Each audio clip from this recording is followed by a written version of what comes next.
보이는 것이 아니요 보이지 않는 것이니 보이는 것은 잠깐이요 보이지 않는 것은 영원함이라.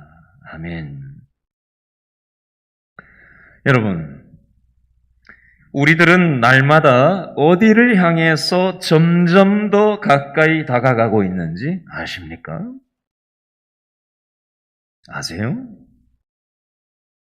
따라합니다. 우리는 죽음을 향해서 다가가고 있습니다.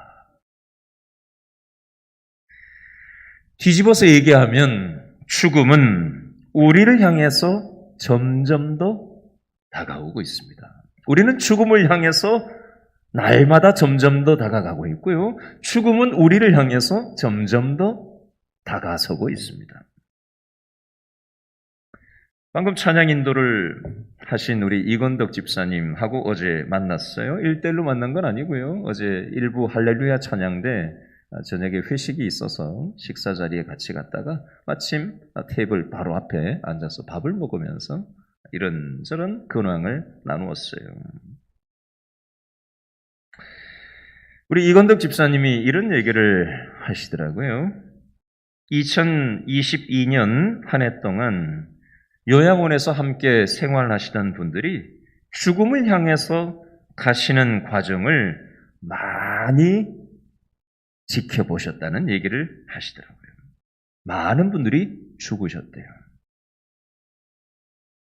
이건덕 집사님은 요양원을 운영하시기 때문에 우리들 중에 누구보다도 이 말씀을 우리가 죽음을 향해서 다가간다. 죽음이 점점 더 우리에게 다가서고 있다는 말을 누구보다도 더 실감하실 것 같아요. 우리는 죽음을 향해서 다가가고 있다.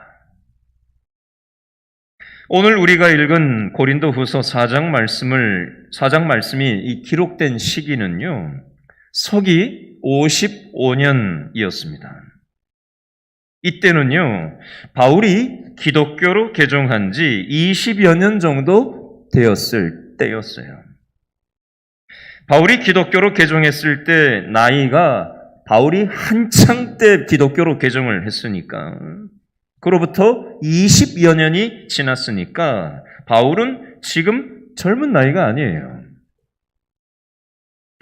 바울은 죽음을 향해서 20여 년 더 가까워진 상태였습니다. 여러분, 우리가 지금 몇 년도를 살고 있죠? 지금 몇 월 달이에요? 2000 몇 년이죠? 22년 몇 월 달? 12월 달이에요. 오늘이 며칠이에요? 12월 9일이죠. 이제 3주만 지나면 2023년이 시작됩니다. 그러면 우리는 나이가 한 살 더 먹겠죠? 좋으세요? 싫으세요? 여러분, 우리는 늙어가고 있습니다. 어디 보니까 남자 나이가 25세가 정점을 찍고 세포가 죽어간다는 말을 쓰더라고요.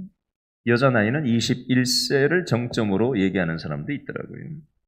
세포가 죽어가고 우리는 늙어가고 있어요. 우리는 죽음과 더 가까워지고 있습니다. 바울은 한 해 한 해 점점 나이가 들어가는 자신의 겉모습을 보면서 뭐라고 말하고 있을까? 고린도후서 오늘 본문 16절 말씀을 다시 한번 읽어보겠습니다. 고린도후서 4장 16절 시작. 그러므로 우리가 낙심하지 아니하노니 우리의 무엇은 겉사람은 낡아지나 우리의 속사람은 날로 새로워지도다. 우리의 겉사람은 낡아지고 있다. 여러분, 머리카락 염색하세요? 염색하세요? 저는 아직까지 버티고 있어요. 자연산이에요, 아직은. 근데 허연 머리가 많지요? 지금 조명 때문에 그런데 저는 이 유리를 화장실에서 이렇게 앞을 보면은 저는 하얀 머리가 한 개도 없는 것 같거든요. 근데 우리 사모하고 우리 아이들은 다 하얀 머리라고 얘기를 하고 하얀 머리가 이렇게 많아졌어요? 오랜만에 저를 보는 사람들은 그렇게 얘기하시는 분들이 많더라고요. 머리카락도 염색을 하지 않으면 하얗게 변하고 머리카락도 빠지고 굵었던 머리카락이 점점 가늘어진다 그러지요. 우리 성도들하고 얘기를 하다 보면 목사님, 제가 걸어가다가 자꾸 넘어져요. 목사님, 제가 기억력이 자꾸 희미해져요. 조금 전에 들었던 말도 기억이 안 나요. 바울은 자신이 점점 노인이 되어가고 있다는 말을 하고 있고요. 또 바울은 추가로 어떤 말을 하고 있나? 그 배경을 좀 찾아보겠습니다. 고린도후서 4장 8절, 9절 말씀을 다 같이 한번 읽어볼까요? 고린도후서 4장 8절, 9절에 보면 네 가지 우리가 찾아볼 내용이 나오는데요. 고린도후서 4장 8절, 9절 묶어서 읽습니다. 시작. 우리가 사방으로 우겨쌈을 당하여도 쌓이지 아니하며, 두 번째, 답답한 일을 당하여도 낙심하지 아니하며, 9절, 세 번째, 박해를 받아도 버림받지 아니하며, 네 번째, 거꾸러뜨림을 당하여도 망하지 아니하고. 8절의 밑줄 그어보세요. 첫 번째, 사방으로 우겨쌈, 첫 번째고요. 두 번째, 답답한 일, 두 번째, 세 번째는 박해, 세 번째고요. 네 번째는 거꾸러뜨림, 네 번째 밑줄 그으세요. 8절에 사방으로 우겨쌈, 두 번째, 답답한 일, 세 번째, 박해, 네 번째, 거꾸러뜨림.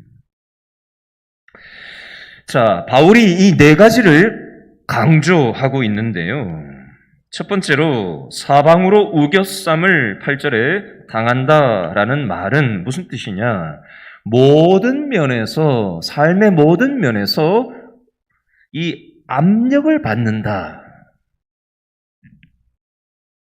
두 번째, 바울이 답답한 일을 당했다라는 것은요, 이쪽으로 갈 수도 없고 저쪽으로 갈 수도 없고 뒤로 돌아갈 수도 없고 동서남북 사방으로 가는 길이 다 막혀있는 당혹스러운 일을 만났다는 표현이 답답한 일을 당했다라고 바울이 얘기하는 거예요.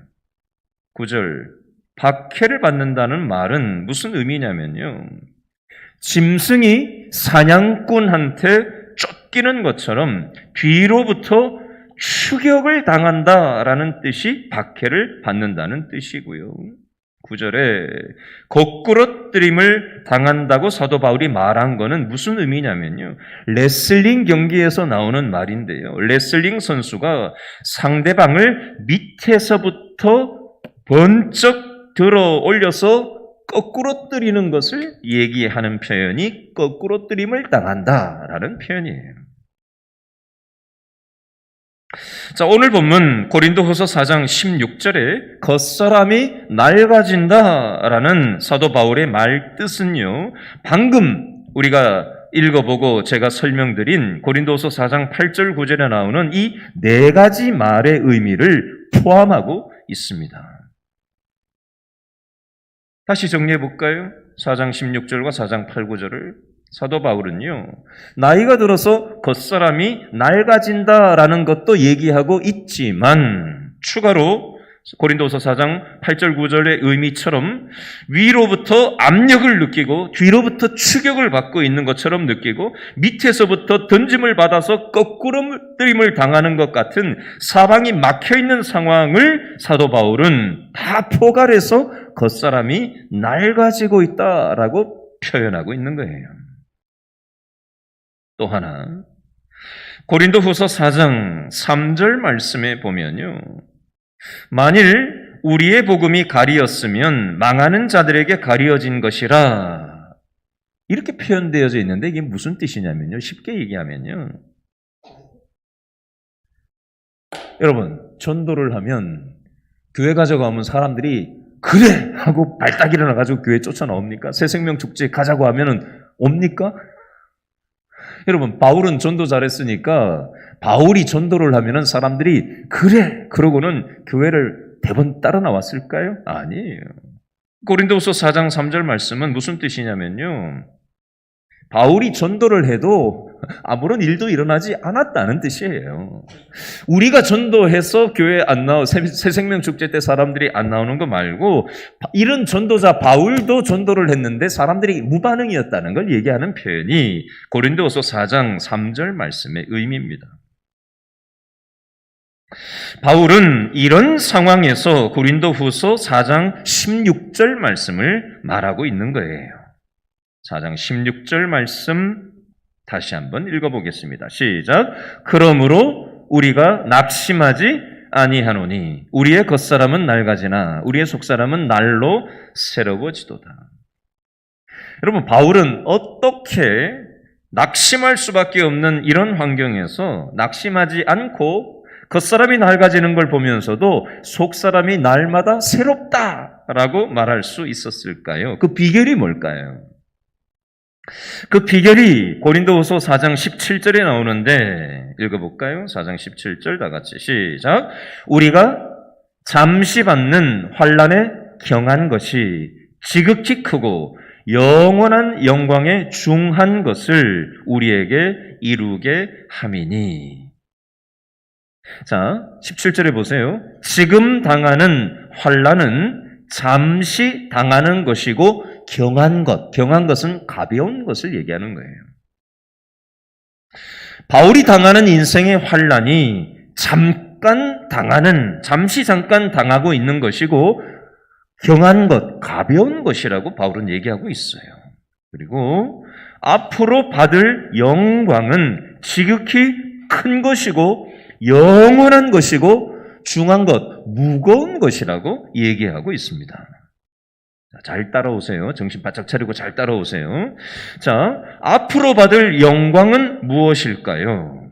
앞으로 받을 영광이라는 것을 고린도서 4장 14절에는 뭐라고 얘기하고 있는가? 4장 14절 읽어봅니다. 시작. 주 예수를 다시 살리신 이가 예수와 함께 우리도 다시 살리사 너희와 함께 그 앞에 서게 하실 줄을 아노라. 아멘. 자, 정신 바짝 차리고 따라오세요. 자, 14절 말씀은 무슨 뜻이냐? 예수님을 죽은 상태에서 다시 살리신 게 누구예요? 하나님이에요. 하나님이 십자가에서 죽으신 예수님을 다시 살리셨어요. 그러므로 우리도, 저와 여러분도 부활 생명에 동참하게 하신다라는 뜻이 이 14절 말씀이에요. 자, 잘 따라오세요. 빌립보서 3장 20절, 21절에 보면 우리의 시민권은 땅에 있는 게 아니라 하늘에 있다라는 말씀이 나와요. 그리고 하나님이 우리의 몸을 변화시켜 주신다는 말씀도 나옵니다. 정리해 볼까요? 우리의 몸은 날마다 늙어가고 있습니다. 그러나 예수님이 다시 오셔서 우리의 몸을 썩지 않을 몸으로 변화시켜 주실 것입니다. 여러분, 이건 믿음으로 받는 부분이에요. 여러분, 제 손에 검버섯이라고 그러죠. 이런 게 많아요. 저희 아버지가 이런 게 많거든요. 제 손에도 여기 큰 검버섯이 되게 많아요. 큰 것도 있고 작은 것도 있고. 이 노화의 증표잖아요. 여러분, 우리는 이 노화의 증표들을 보고 하얀 머리를 보고 그러면서 젊은 사람들을 부러워하는 걸 우리는 생각하기보다 뭘 생각해야 돼요? 우리는 언젠가는 이 몸이 썩을 때가 있다. 그러나 썩지 않을 몸으로 하나님께서 우리를 변화시켜 주실 것이다. 이걸 바라볼 줄을 알아야 돼요. 저 젊은 사람보다 내가 더 쌩쌩해야 되는데 나도 저 때가 있었는데 맨날 이렇게 비교의식에 빠져가지고 나는 왜 이렇게 늙었나 뭐 이런 생각만 하고 이걸 묵상하면서 살기보다 우리의 몸은 점점 더 늙어가지만 하나님께서 이 썩을 몸을 다시 예수님을 죽음으로부터 살아나게 하신 하나님이 내 썩을 몸도 변화시켜 주실 것이다 라는 믿음으로 우리가 이걸 바라보고 묵상할 수가 있어야 합니다. 바울은 이 사실이 믿어졌기 때문에 몸은 점점 더 낡아지지만 16절에서 낙심하지 않는다라고 믿음으로 말할 수 있었던 겁니다. 고린도후서 4장 17절에 보니까 잠시 받는 환난에 경한 것이라는 표현이 나와요. 밑줄 그어 놓으실래요? 4장 17절 잠시 받는 환난에 경한 것. 잠시 잠깐 곧 인생의 고통에 가벼운 것이라고 사도 바울은 표현합니다. 자, 이걸 우리는 밑줄을 그으면서 이렇게 생각을 합니다. 바울은 암에 안 걸려봤으니까 그런 소리를 하지. 바울은 죽을 병에 안 걸려봤으니까 나처럼 이렇게 큰 중병에 걸리지 않았으니까 저런 소리를 하는 거야. 바울은 결혼을 안 해봐서 사춘기 자녀 때문에 힘들어 본 적이 없기 때문에 저렇게 쉽게 얘기를 하는 거야. 결혼도 안 했으니 혼자만 자기 몸만 간수하면 되니까 뭘 얼마나 힘들었겠어. 바울은 경제적으로 별로 어렵게 살아본 적이 없어서 저렇게 잠시 잠깐 환난에 경한 것이라고 가볍게 얘기하는 걸 거야. 우리는 이렇게 생각하기가 쉬운데요. 바울은 과연 환난에 경한 것을 별로 어려움 없이 사도 바울은 신앙생활을 했을까요? 고린도후서 11장 23절부터 29절 말씀에 보면 바울이 어떤 고통들을 당하면서 살았는지 표현하고 있어요. 찾아보실 분들은 얼른 찾아보세요. 고린도후서 11장 23절부터 29절에 보면요. 바울은 여러 번 감옥에 갇혔어요. 매를 수도 없이 맞았고요. 여러분 돌에 맞아본 적 있었어요? 네? 조그마한 돌 말고요. 이만 손바닥만한 돌을 가지고 온 힘으로 사람들이 떼거지로 몰려와가지고 던지면 몸에 맞으면 덜할 텐데 머리에 맞는다고 생각해 보세요. 어떨 것 같아요? 요즘도요. 중동 지역에 가면 돌 때려가지고 돌로 던져가지고 사람 패 죽이는 일이 뉴스에 얼마 전에도 나온 적이 있어요. 사람 죽이는 방식 중에 하나예요. 사도 바울이 그런 돌을 수도 없는 사람에 둘러싸여서 맞은 적이 수도 없었다는 거예요. 남 일이니까 별로 와닿지가 않으시죠? 돌 한 대만 맞아보세요. 어떻게 되나. 돌 맞아가지고 죽을 뻔한 적들이 있었고요. 사람 때문에 수도 없는 고통을 겪었대요. 남도 아니고 동족들 때문에 고통을 겪은 적도 있었고 이방인들한테도 고통을 겪었고요. 강도를 만난 적도 있고요. 대적들 때문에 고통도 겪었대요. 광야에서 시내에서 강과 바다의 위험을 겪었대요. 풍랑을 만나서 죽을 뻔한 적도 여러 번 있었고요. 제대로 먹을 것도 없어서 잠도 못 자고 옷도 없어서 추위에 벌벌 떨었을 겁니다. 요즘처럼 감옥이 무슨 시설이 좋았겠어요? 난방이 됐겠어요? 바울이 머물렀을 곳으로 보이는 그 감옥은 성지순례 가보면요. 아무것도 없어요. 난방도 없고요. 얼마나 추웠겠어요. 무슨 옷을 제대로 지급을 했겠어요? 감옥에?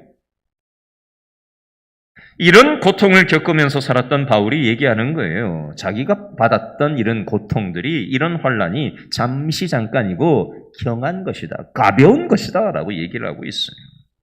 바울은 고통을 잘 참는 사람이었기 때문에 배가 고파도 잘 참고 돌 맞아도 잘 참고 풍랑을 만나서 죽을 뻔해도 잘 참고 사도 바울도 병이 있었거든요. 그것도 다 잘 참고 인내를 잘하고 고통을 잘 참는 성향의 사람이었기 때문에 바울은 내가 겪은 거는 가벼운 것이었다. 잠시 잠깐 지나간다. 이렇게 쉽게 얘기하는 사람이었을까요? 바울도요, 질병이 있어서 힘들어했던 적이 많았어요. 그래서 하나님 앞에 기도했어요. 이 병 좀 낫게 해달라고. 성경에 보면 바울이 3번이나 이 자기 병 낫게 해달라고 하나님 앞에 기도했다는 표현들이 나와요. 그런데 바울은 고통을 당하면서도 고통이 경하다, 잠시 잠깐이 지나간다라고 말하고 있어요. 그러면 바울은 어떻게 이렇게 많은 고통들을 당하면서도 고통이 가볍다, 경하다라고 얘기할 수 있었을까요? 그 비결이 뭘까요? 바울은 현재만 보지 않았어요. 바울은 앞으로 나타날 영광을 생각하면서 살았습니다. 바울은 앞으로 나타날 영광을 현재와 비교해서 생각하면서 살았어요. 로마서 8장 18절에 보면요. 현재의 고난은 장차 우리에게 나타날 영광과 비교할 수 없다. 우리의 돌아보는 것은 보이는 것이 아니요, 보이지 않는 것이니, 보이는 것은 잠깐이요, 보이지 않는 것은 영원함이니라. 바울은 보이는 것만 쳐다보면서 살지 않았어요. 보이지 않는 믿음의 목표를 쳐다보면서 살았습니다. 제가 이렇게 얘기하면 좀 돼지들한테 죄송하지만 정신 차리고 제 얘기 들었어요. 제가 이렇게 얘기하면 돼지들한테 참 죄송한 얘기인데, 돼지는요, 돼지 등어리가 땅에 닿아야지 뭘 쳐다볼 수 있지요? 하늘이 보여요. 그냥 비유적으로 얘기하는 거예요. 꼭 그렇다는 게 아니라. 뭐 똑바로 있어도 이렇게 멀리 있는 하늘은 보이는 거죠. 근데 이제 비유적으로 이제 이해하기 쉽게 얘기하는 거예요. 약간 비약을 해서. 돼지한테 미안합니다. 돼지들아 미안하다. 돼지는 등어리가 땅에 닿아야 하늘을 쳐다봐요.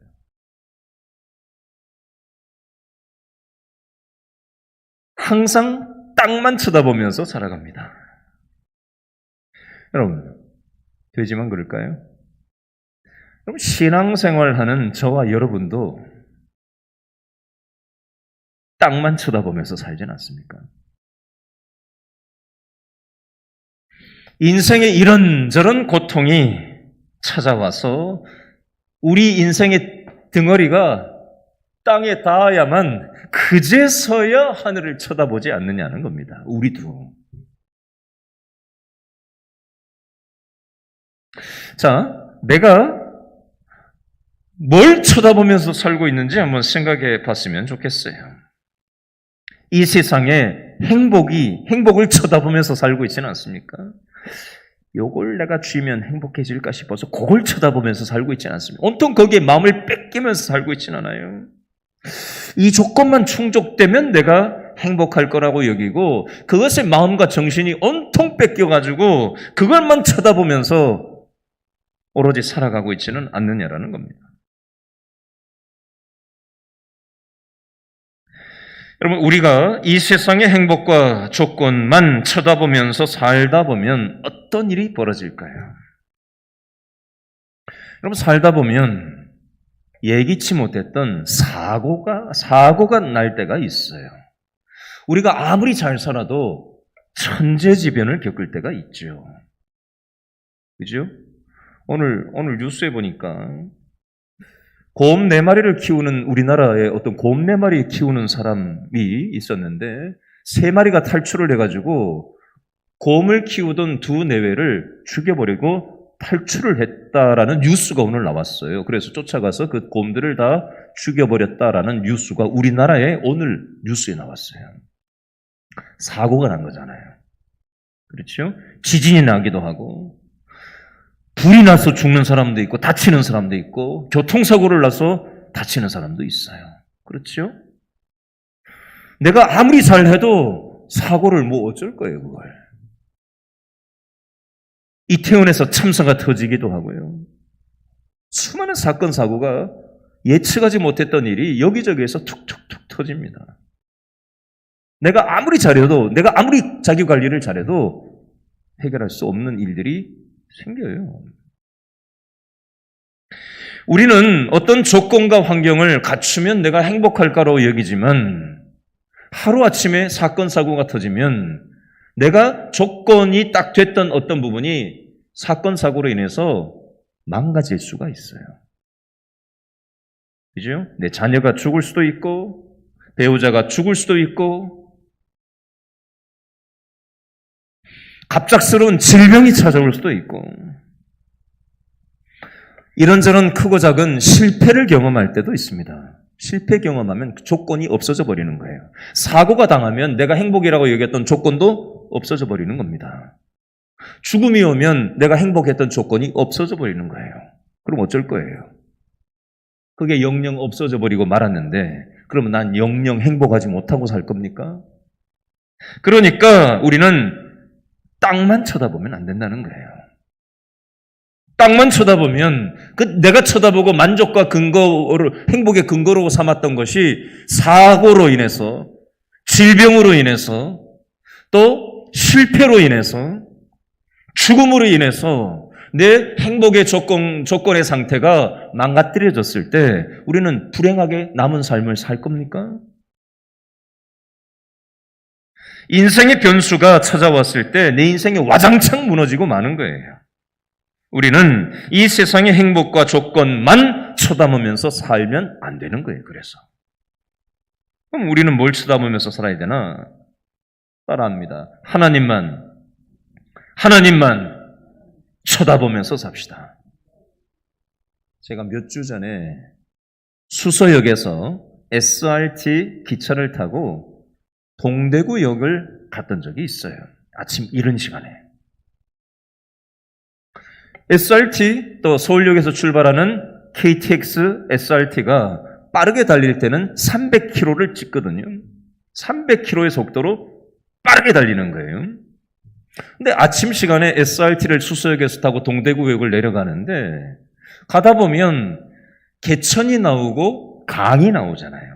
그렇죠? 근데 아침 시간에 빠르게 달리는 SRT에서 이렇게 바깥 풍경을 딱 보는데 개천, 강을 지나는데 안개가 자욱하게 껴가지고 앞이 개천을 지날 때마다 강이 나올 때마다 자욱해가지고 한 개도 안 보이더라고요. 근데 이게 SRT가 300km라고 그랬잖아요. 싹 지나가니까 안개가 확 있다가 금방 싹 하나도 없더라고요. 제가 그걸 번갈아 가면서 보면서 뭘 느꼈는지 아세요? 오늘 말씀 준비하면서 그게 딱 생각이 났어요. 여러분, 우리가 쳐다보고 땅만 쳐다보고 살아가는 것은 안개와 같아요. 그림자와 같아요. 꺾어놓은 꽃과 같습니다. 꽃은 화려하죠. 근데 금방 시들어버려요. 안개도 금방 거쳐져 버려요. 그림자도 본질이 아니에요. 땅 위에 땅만 쳐다보면서 살아간다는 건 그림자와 같고요, 안개와 같고요, 꺾어놓은 꽃과 같은 이치입니다. 그걸 쳐다보면서 그게 본질이라고 생각하면서 땅에 코를 쳐박고 살면 안 된다는 거예요. 거기에다가 내 행복과 만족의 근거를 삼고 우리의 정신이 팔려서 살면 안 된다는 겁니다. 그러므로 우리들은 보이는 것만 쳐다보면서 살면 안 되고 보이지 않는 영원한 것 하나님을 쳐다보면서 살아야 합니다. 우리 눈에는 보이지 않지만 확실한 것, 지극히 큰 것, 영원한 것을 쳐다보면서 살아야 된다는 겁니다. 이렇게 살아갈 때 우리의 겉사람은 낡아지지만 속사람은 날로 새로워질 수 있다라는 것입니다. 내일 모레 주일날 학습, 세례, 입교, 유아 세례식이 있어요. 성찬식도 있어요. 그래서 지난 주일과 이번 주 중에 학습 대상자, 세례 대상자, 입교 대상자, 또 유아세례 대상자를 만났고 내일도 이제 만날 거예요. 근데 오늘 한 청년하고 청년부의 한 청년이 중학교 1학년 때인가 교회를 한번 딱 유일하게 가본 적이 있고 여지껏 나가본 적이 없는 청년이 우리 교회 청년의 전도를 통해 가지고 우리 교회에 지금 나온 지가 6개월 된 청년이 하나 있어요. 그 청년이 오늘 학습 교육을 받으면서 저하고 이런저런 대화를 나눴어요. 그런데 믿음이 들어가 있더라고요. 믿음이 들어가 있어요. 지난 주일날 학습받는 우리 교회 새신자 성도를 만났는데 이분도 교회를 쭉 다녔던 분이 아니에요. 다니지 않던 분이에요. 나이가 이제 50대거든요. 50대, 60대, 50대 후반 되신 분이에요. 중반, 후반. 근데 교회를 전도돼서 나온 거예요. 그런데 교회 다니면서 본인의 생각이나 행동이 많이 달라졌다라고 표현을 하시더라고요. 많이 달라지셨어요? 제가 이렇게 되물었어요. 많이 달라졌대요. 조금 달라진 게 아니라 많이 달라지셨어요? 많이 달라졌대요.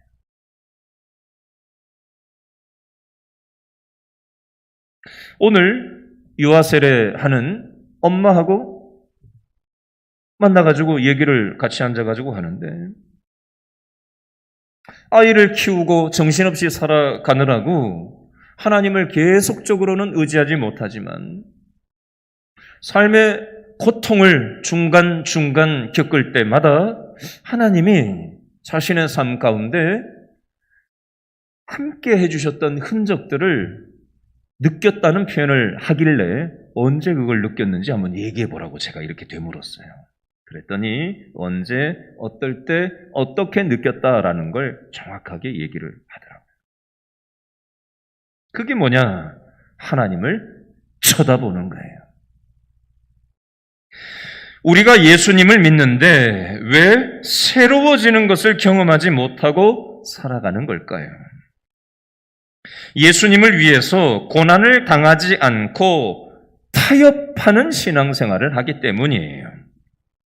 디모데후서 3장 1절 2절에 보니까 이런 표현이 있어요. 말세에 고통하는 때가 이르리니 사람들이 첫 번째 자기를 사랑하고 두 번째 돈을 사랑하고 세 번째 교만해지고 네 번째 쾌락을 사랑하고 경건의 모양은 있지만 경건의 능력은 부인하고 이런 표현이 있어요. 그래서 예수님을 믿는다고 하는데 새로워지는 것을 경험하지 못하는 거예요. 자, 질문합니다. 내가 하나님을 믿는 사람인데 왜 내 인생은 날로 새로워지는 것을 체험하지 못하면서 살아가나? 디모데후서 3장 1절 2절을 한번 내 삶에 접목시켜서 한번 생각해 보세요. 나는 하나님을 사랑하는 마음이 큰가? 나를 사랑하는 마음이 더 큰가? 두 번째, 하나님을 사랑하는 마음이 큰가? 돈을 사랑하는 마음이 더 큰가? 세 번째, 나는 하나님 앞에서 교만을 떨며 살고 있나? 하나님 앞에 겸손한 태도로 살아가고 있나? 네 번째, 하나님을 사랑하나? 이 세상 쾌락을 사랑하나? 다섯 번째, 경건의 능력이 나에게 있는가? 경건의 껍데기만 있는가? 생각해 보면 답이 나와요. 디모데후서 3장 12절에 보니까 그리스도 예수 안에서 경건하게 살고자 하는 자는 뭘 받으리라? 뭘 받으리라? 핍박을 받으리라. 신앙생활을 제대로 하려고 들면 들수록 부대낌이 일어나게 돼 있어요. 나는 왜 예수님의 부활의 능력을 일상생활에서 체험하지 못하면서 살까? 이유는 신앙의 타협을 하며 살아가고 있기 때문이다. 죄와 타협하고 불의와 타협하고 부정과 타협하면서 살고 있기 때문이에요. 오늘 새벽에 제가 이 얘기를 드렸는데요. 어제 목요일이죠? 아침에 마포에 제가 좀 다녀왔어요. 목회자 인문학 강의가 있어서 다녀왔는데 한동대 교수님이 왔어요. 국립외교원장을 지냈던 분이기도 하고 TV에 자주 나오시는 분이에요. 근데 이분이 강의를 마치고 밑에 몇몇 사람만 잠깐 더 추가로 대화할 사람 남으라 그래서 밑에 내려가 봤더니 이런 얘기를 해요. 잠깐 얘기를 나누는데 강의 때 안 했던 얘기를 하나 하더라고요. 포항에 있는 한동대는 기독교 대학이거든요. 기독교 정신으로 설립된 대학이에요. 근데 그 대학에 믿는 선교사 자녀, 목회자 자녀, 믿는 사람들 자녀들이 많이 오는 대학이란 말이에요. 근데 이분이 제가 가만히 책도 읽고 강의도 들어보고 얘기하는 걸 가만히 들어보니까 나라를 위해서 기도하시는 분이더라고요. 그리고 방송 인터뷰 들어갈 때, 방송할 때 기도를 하고 들어간다는 표현을 하더라고요. 그런데 한동대의 자녀들을 보낸 믿는 부모들 중에 교수님을 향해서 죽이겠다고 살해 협박을 하는 사람들이 있대요. 여러분, 진리가 항상 인기를 얻는 건 아니에요. 대중이 추종을 한다고 해서 다 진리는 아닐 수 있습니다. 교회는요, 다수결의 논리가 아니에요. 착각하지 마세요. 세상은 다수결의 논리인지 몰라도요, 교회는 다수결의 논리가 아니에요. 내 입맛에 맞는다고 그게 하나님의 뜻이 아닐 수 있어요. 익숙한 것, 편한 것, 내 입맛에 맞는 것, 그게 하나님의 뜻하고는 거리가 먼 행태일 수 있습니다. 우리가 이걸 분별할 수 있어야 돼요. 오늘 새벽에도 이 부분 얘기했지만 느헤미야서에 보면 이런 대목이 나와요. 느헤미야는요, 그 당시 세계 최대 제국의 2인자였어요. 권력이 있었고요. 그리고 돈도 있었습니다. 안정된 직장이 있었어요. 그런데 그걸 다 걷어차고 하나님의 영광이 땅에 떨어져 있는 예루살렘 성벽을 다시 세우기 위해서 목숨 걸고 예루살렘에 이스라엘에 갔어요. 그런데 대제사장이라는 사람이, 대제사장은 목사, 요즘으로 치면 목사 중에 목사거든요.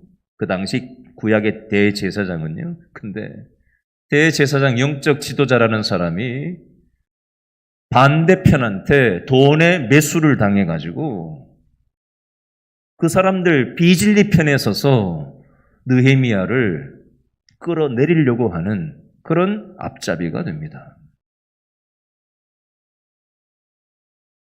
여러분, 신앙이 돈에 타협을 하고 안정되게 살려고 하는 내 입맛대로 신앙생활하고 끼리끼리 뭉쳐버리면요. 여러분, 교회도 끼리끼리 뭉쳐버리면 진리고 뭐고 없어져 버립니다. 내 입맛대로 신앙생활하면 안 돼요. 하나님이 진짜 원하는 게 뭔가. 다윗이 물맷돌을 들고 골리앗 앞에 맞섰어요. 하나님의 영광을 해치는 저 골리앗을 가만히 내버려둘 수 없다. 믿음의 용기를 가지고 자신이 잘할 수 있는 물맷돌, 곰을 때려 맞추고 사자를 때려 맞추고 자기가 목동을 하면서 목자를 하면서 양을 지키고 보호할 때 물맷돌을 돌려가지고 항상 공격을 하고 방어를 했던, 수도 없이 해봤던 자신이 잘할 수 있는 물맷돌을 사용해서 그 거인 앞에 믿음의 용기를 가지고 맞서서 골리앗을 이길 수 있었습니다. 하나님은 저와 여러분들을 예배당 담벼락 안에서 신앙생활을 하도록 부르신 적은 없어요. 여러분, 신앙생활은 예배당 담벼락 안에서 우리끼리 잔치하는 게 아니에요. 그건 신앙생활이 아닙니다. 신앙생활은 우리의 직장의 현실 속에, 직장에 얼마나 골리앗과 같은 현실이 있습니까? 그렇죠? 우리의 가정에 얼마나 골리앗과 같은 현실이 있어요. 이 세상 속에 얼마나 골리앗과 같은 그런 거대한 문화, 거대한 세상의 어떤 패러다임, 세상의 어떤 그런 정신들이, 돈의 논리가 거인처럼 버티고 서 있잖아요. 우리도 정신 차리지 않으면 그것에 타협을 하고 비진리의 편에 서 있는데도 불구하고 이게 지금 비진리인지 어쩐지도 모르고 많은 사람들이 와 하고 뛰어가면 나도 그냥 그런가 보다 하고 이렇게 신앙생활하면 굉장히 엉뚱한 데로 갑니다. 그래서 우리는 오늘 말씀을 통해서 내가 과연 하나님을 바라보고 있나, 많은 사람들이 쫓아가는 그런 걸 진리라고 잘못 알고 쫓아다니고 있지는 않는가. 사고가 나면 없어져 버릴 걸 행복이라고 여기고, 질병이 나면 와장창 무너질 그걸 행복이라고 여기고, 죽으면 끝날 것들을 행복이라고 여기고, 변하는 것들, 불확실한 것들에 근거해서 내 삶을 그것만 쳐다보며 살아가고 있지는 않는가 돌아보시고, 여러분, 저와 여러분이 하나님을 쳐다보고 영원한 것들을 쳐다보고 믿음으로 살아갈 수 있었으면 좋겠습니다.